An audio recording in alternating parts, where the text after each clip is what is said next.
நாங்கள் எல்லா சூழல்களிலும் இன்னலுற்றாலும் மனமுடைந்து போவதில்லை, குழப்பமுற்றாலும் நம்பிக்கை இழப்பதில்லை.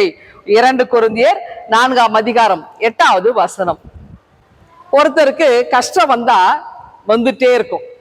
எப்படி இந்த கஷ்டம் வந்துச்சு, யாரால வந்தது, எப்படி இந்த கஷ்டத்திலிருந்து வெளியே வருது அப்படின்னு யோசிக்கிறதுக்குள்ளே இன்னொரு துன்பம் நமக்கு வந்துடும். இப்படி துன்பத்தின் மேல துன்பம் நமக்கு வந்துட்டே இருக்கும். நமக்கு அதுல இருந்து வெளியில வரதுக்கு முடியாது.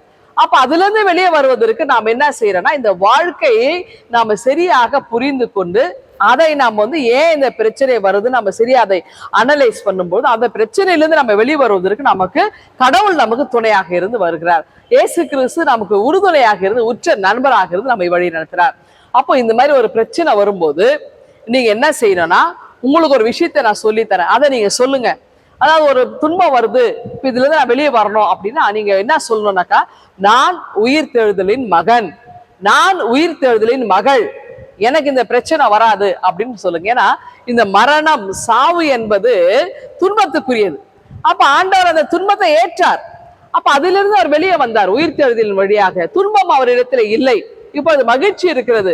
அவர் சமாதானக்காரனராய் மாறினார், எல்லோருக்கும் சமாதானத்தை வழங்கினார் இல்லையா? அப்போ அந்த உயிர் தெழுதல் அனுபவம் நமக்கு இருக்கும்போது நம்ம என்ன சொல்லலாம், கஷ்டம் வரும்போது இந்த கஷ்டம், இந்த மரணத்துக்கு ஏதுவான துன்பம் இது நிரந்தரம் அல்ல, இது மாற்றம் பெறக்கூடியது.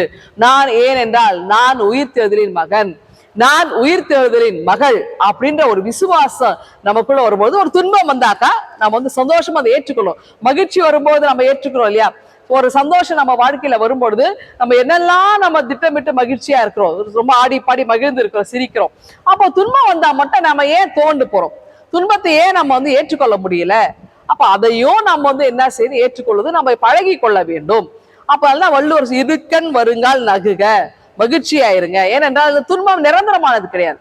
ஒரு நாணயத்தின் 2 பகுதி மாதிரி துன்பமும் மகிழ்ச்சியும் மாறி மாறி நமக்கு வரும். இது நிரந்தரமான, இது மாற்றம் பெறக்கூடியது. அப்போ நமக்கு கிறிஸ்தவராக இருக்க நமக்கு இன்னும் இதுல நமக்கு இதுனாக்கா இந்த துன்பம் நிரந்தரம் இது போகும். ஏனென்றால் நான் உயிர் தெழுதலின் மகன் மகளாயிருக்கிறேன். இயேசு உயிர் தெழுந்தார், துன்பத்திலிருந்து வெளியே வந்தார், இந்த உபத்திரவத்திலிருந்து நானும் சீக்கிரமாய் வந்துருவேன். அப்போ நம்ம நெருக்கப்பட்டாலும் நம்ம ஒடுங்கி போக மாட்டோம், கலக்கம் அடைந்தாலும் நாங்கள் மனமுடைய மாட்டோம். ஏனென்று சொன்னால் நாம் உயிர்த்தெழுதலின் பிள்ளைகளாய் இருக்கிறோம். இந்த விசுவாசம் நம்ம எல்லாருக்கும் வேணுங்க. இந்த விசுவாசத்தோட இந்த நாளை நீங்க தோங்குங்கிறா ஆண்டவர்களை ஆசீர்வதிப்பாராக. ஆமென்.